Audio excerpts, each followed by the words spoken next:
Okay, so this video will be covering the first 5 items of the CGC-A, that is the Community Canine or the Advanced CGC. So those 5 items are 1, stand, sit, or down and wait under control. Loose leash walking, which is left turn, right turn, stop, fast and slow. Loose leash walking through a crowd. Loose leash walking past distractions, and sit stay in a group of 3 or more dogs. Some of these will have to be practiced outside, which is fine. We're going to cover what we can practice indoors. So, number 1 is to stand, sit, or down and wait under control. Typically what this looks like is if a student is coming into my class, I just want to see that their dog is under control, not wandering at the end of their leash while they fill out their entry form or their form when entering my class. Now, to reinforce a good settle while to prepare for item number 1, you first want to get your dog into a down. I personally prefer to test with a down because it's much easier to reinforce and keep that down as compared to a sit or a stand, where it's much easier to break that position. So, to reinforce a settle right next to you, Tony's obviously already got the hang of it, but with dogs who aren't too keen on staying still for longer than 10 seconds, we're going to go ahead and we're going to place them into their down. Good. Reward that down. And about every 5 seconds while they're in that down, if you need to, you can put them back in. Good. About every 5 to 10 seconds, you're going to go ahead and you're going to reward for staying in place. And what this is going to do is this is going to reinforce staying in place rather than correcting for stepping out of place. Good job. And the goal is to get up to 30 seconds. That's how long I test for. Sometimes it can go up to 3 minutes. I personally go for the 30-second route. Good boy. And notice how when he shifted, I just gently put him back down into place. I didn't even give him the opportunity to drop or sit all the way up. I just gently guided him back down into the position I wanted him in. And I'm rewarding him for staying in place. Now, number 2 is the loose leash walk with a left and right turn, stop, and then fast and slow. Now, the CGC covers the loose leash walking, and I also have a 2-part video on reinforcing a good heel. So we're going to cover what the test is going to look like as far as left, right, stop, fast, and slow.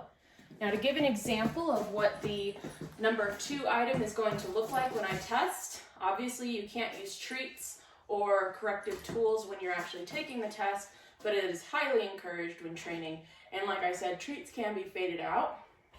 So for the test, it's going to be a left turn, a right turn, okay. I'll do an about turn, fast, and then slow. Now, when you're choosing your baseline pace, you want to choose a comfortable pace. So perhaps just a short walk, and then your fast pace can be a brisk walk. Johnny, come. Good.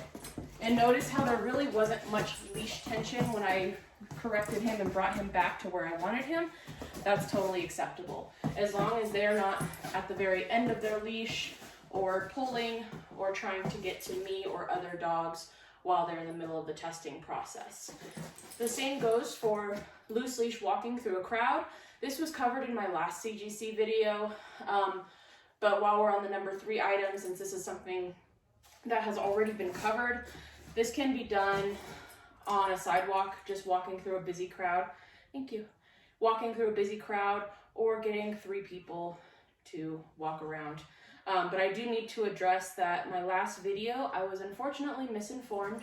So CGC testing can't be done remotely, but trick title testing can be done remotely. As far as if CGC testing will be allowed in the future remotely, I'm not entirely sure. I'm hoping that CGC allows us to go that route with a few, maybe changes in how the test is done. But right now it's kind of looking like it's unlikely because this is a test that does require us to be present. Tony, come here. So for item number 4, loose leash walk past a distraction, I'm not going to start out with a distraction right away. I'm going to start out with a marker that will dictate where my distraction is going to go. For a distraction, I'll probably use a toy or some food. You can use either one, but we're not going to start off with a difficult distraction quite yet because we want to set our dogs up for success. So first, we're going to set the baseline for the behavior we want while walking past a distraction. And for me, that's going to be focus on me. So I'll show you kind of what that looks like. Tony, come here. Good boy. Good. So as we walk past this distraction, as long as he's looking at me or ahead, I'm totally fine. Right now, I don't even want him engaging with that distraction. Tony, here. Good boy. Good. So as long as we keep his eyes up here, then we can slowly increase the difficulty of that distraction.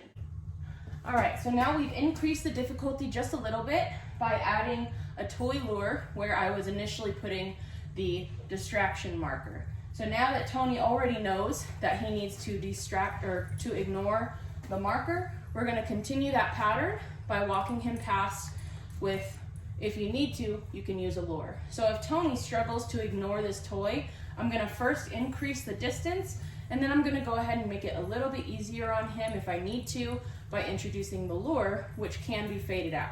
So let's go ahead and we'll practice this a few times. Good boy. Good job. Good boy. Very nicely done. Good. So say your dog is persistently trying to get to that toy that's right there. If you need to, you can just right here in front of them use a lure, and like I mentioned before, that lure can eventually be faded out to being a relaxed hand, or I like to keep my hand right here when I'm training. Good boy. So I caught him looking over at the toy and then back up at me. That's another behavior that you want to reward as well, because he is willingly offering his focus onto you. All right, so to practice item number 5, which is to sit stay in a small group of 3 or more dogs, you first want to start with initially reinforcing that settle, which is what I mentioned in item number 1. Tony, sit. Good boy. So we're first going to get him to where he can just sit and stay calm for around 30 seconds. That's how long the item is tested for, is 30 seconds. So we're initially going to get the behavior we want, which is a 30-second, nice, relaxed, settle and sit. You can also put your dogs into a down. I personally, for this one, prefer to do a sit because it's only 30 seconds and we can focus on our dogs.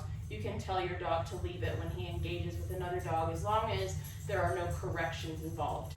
If you want to practice sit stay in a group of 3 or more dogs, what you can do is, if you have dogs in your own home, set them up on their own places, and again, reinforce a 30-second or more sit or down stay. I'm personally going to stick to the sit, and I'm going to show you, or I'm going to demonstrate for you, how this might look if you don't have dogs at home. If you have the facilities to go to a dog park, a lot of times right now people are still taking their dogs to the dog park. They aren't quite practicing social distancing as they should be, which can work in your favor.